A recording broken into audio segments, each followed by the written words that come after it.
Welcome to A Year in the Bible with Daily Grace.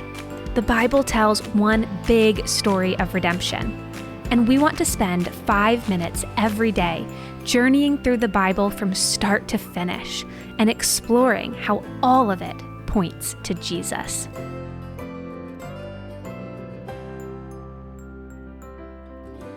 Hey everybody, thanks for joining me today on A Year in the Bible with Daily Grace. My name is Jenny, and today we are going over 1 Corinthians 7 through 9. And these chapters can be a little confusing for some, but I'm sure that by carefully studying today's passage, you will walk away with more understanding about the purpose of Paul's words. So let's get started. In these chapters, Paul first addresses marriage, singleness, and sex. His advice regarding intimacy between husbands and wives may seem a little strange at first, but he is giving such advice to avoid sexual immorality.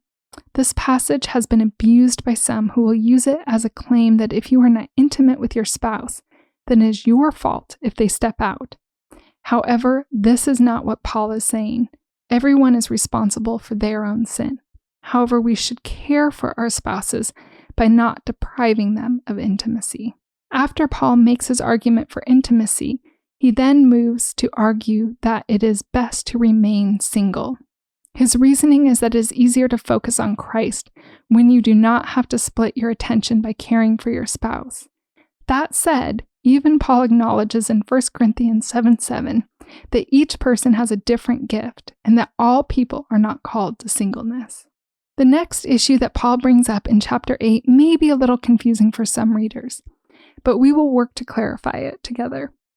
Paul begins talking about eating meat that had been sanctified to pagan idols and the conflict that arose over the idea of eating such meat.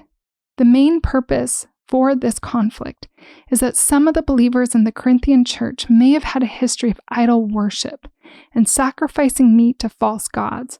So eating this type of meat may have tempted them to go back to their old ways. We can understand this today. We all have past struggles that we cannot go near. Maybe it is alcoholism, shopaholism, or a past struggle with sexual sin.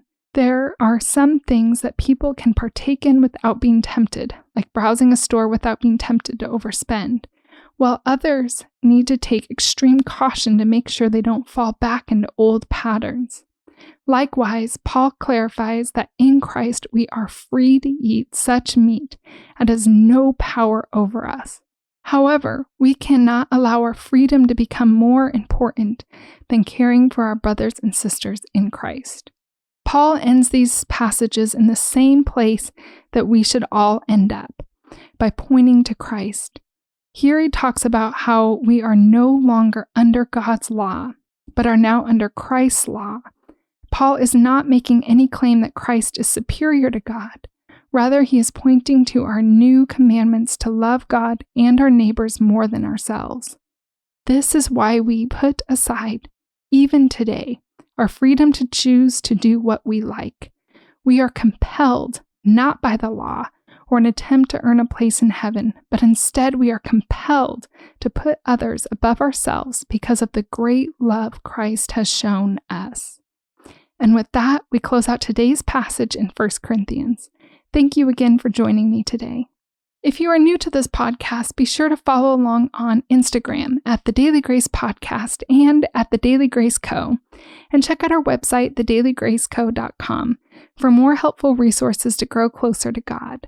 Also, on the website, you can find our Story of Redemption study and journals to accompany this podcast. You can also find resources to accompany the podcast at dailygracepodcast.com. Thanks again for joining me today, and make sure you come back tomorrow as we take a look at 1 Corinthians chapters 10 through 12.